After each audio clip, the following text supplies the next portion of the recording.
students, myself Meenu Kapoor. Welcome to my channel Code with MK. Today's topic is recursion. Recursion, which is a very important topic of the chapter user-defined function.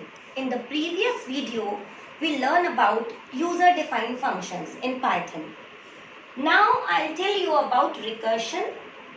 Recursion means defining anything in terms of itself.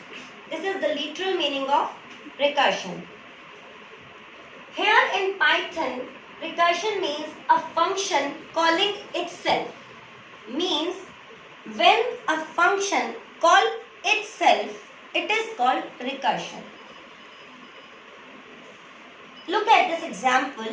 Here I have defined function A. In function A, I have given a statement to call function A itself. Now, from main, when I call function A, control will go here and it will call A again. Again it will call. So, this will be infinite in that case. So, normally this way we don't call the function from within itself. So, it is very important to understand the two parts of recursive function. One is base case. Second is recursive case. Base case means terminating condition, which I have not given here. That's why this is infinite. Terminating condition means in every recursive function, there must be a case or condition to terminate its self-calling, and that case is called base case or terminating condition. Second case is recursive case, means the statements which are used to call the function itself, they are called recursive case. These are main features of recursive function. One by one we will be discussing. One I have already discussed, there must be a terminating condition. As I told you earlier, it is compulsory to have a terminating condition in every recursive function which is given with if statement. If it is not there, then it will be infinite calling and your program may run out of memory in that case. Second is reversal in order of execution. It is very important point again. Means as I told you that the function is called again and again. But reversal in order of execution means whenever we are calling the function again and again, they are not immediately called. They are stored in a memory area called stack. Stack is a data structure in which when we put in some values, they come out as last in first out order, LIFO. Last in first out. You can understand it with the example of CD stack. घर में हमारे CD stack होता है and we put in all the CDs one by one. If you want to remove the CD, it will be always the last one that you can remove first. If you want the first CD to be removed like this, then you need to remove first this, then this, then this, then this. So it is last in first out. This is called stack. Same way when recursive function is used, all the calls of function are stored inside the stack and they are called in last in first out order. When I will explain with an example, you will understand this how it happens. One more point is computer may run out of memory if recursive calls are not checked. As I told you earlier, if you are not checking the recursive calls, they are running infinitely, then your computer may run out of memory. So these are the characteristics of recursive function. Now let's understand this with some example. Now let's understand it with an example. An example I have taken is of factorial of a given number. What is factorial? You know well. Say I am taking the example of 5. Factorial 5. Factorial 5 means 5 into 4 into 3 into 2 into 1. You all know about it. We can say factorial 5 is 5 and what is factorial 4? 4 factorial is 4 into 3 into 2 into 1. So we can say that factorial 5 is equals to 5 into factorial of 4. Same way factorial 4 is factorial of 3 and factorial 3 is factorial of 2 and factorial 2 is factorial of 1 and factorial of 1 is 1. That you all know. So this is recursive problem. For defining a recursive function, it is very important that the problem should be of recursive nature. If the problem is of not of recursive nature, then you cannot define a recursive function for that. So factorial is recursive in nature. That's why I have defined a recursive function for that. Now let's understand the function.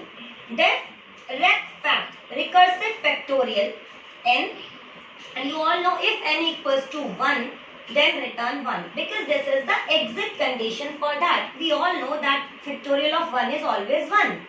Else, what to do? Instead of iteration or looping, I am using recursive function here.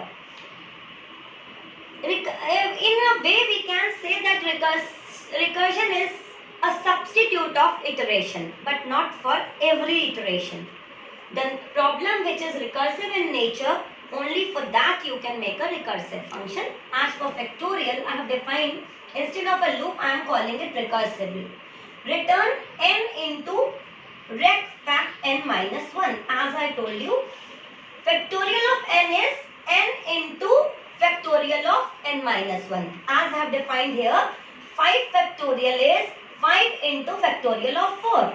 Same statement I have given here in the call, n into rect fact n minus 1. Now, how this will be called? Say I have taken n5, you can input the number. This is just for example to have taken a constant value in 5, that is of n, that is 5. F equals to rect fact n. So rect fact function will be called with 5.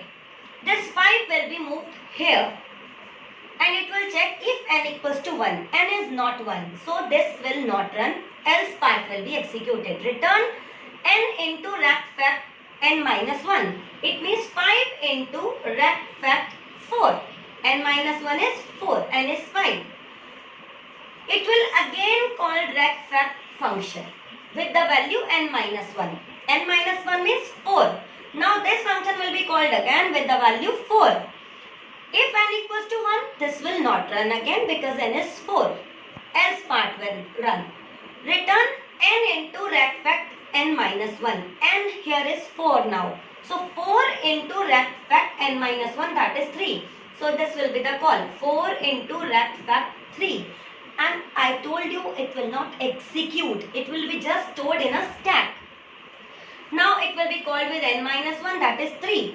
Again it will not be executed, else part will be executed. Return n, that is 3. 3 into rect fact n minus 1, that is 2. 3 into rect fact 2. Then it will be called with 2. It is not 1. It will be 2 into rect fact 1. Now notice this thing, rect fact 1 will be called. N will be 1. If n equals to 1, then return 1. This is the base case or terminating condition for the recursive function. This 1 will be returned. Now all these calls are stored in a stack which will be executed, as I told you earlier, in LIFO order, last in first out. 1 is 1. 2 into rect fact 1 is rect fact 1 we have already called executed, that is 1. So it will be 2 into 1 equals to 2. Now 3 into rect fact 2, 2 ka factorial we have already taken, that is 2. So it will be 3 into 2, that is 6. Now 4 into rect fact 3, 3 ka factorial we have already taken, that is 6. 4 into 6 is equals to 24. Then 5 into rect fact 4, that is 5 into factorial of 4, that is already calculated, means 24. 5 into 24 is equals to 120.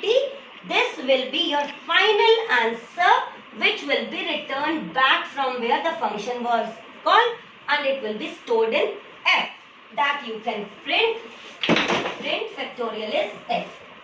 Right. So this is the way how the recursive function is called, using stack in reverse order, and it is the replacement of iteration here. Factorial you have already calculated using loop, for loop. Now the same program we have made using recursive function. There are some more problems which can be made using recursive function because they are recursive in nature. It can be sum of n natural numbers. It can be Fibonacci series. So these are the two examples. You can try them out, or I'll solve them in my next video. Till then, thank you. Take care. God bless you.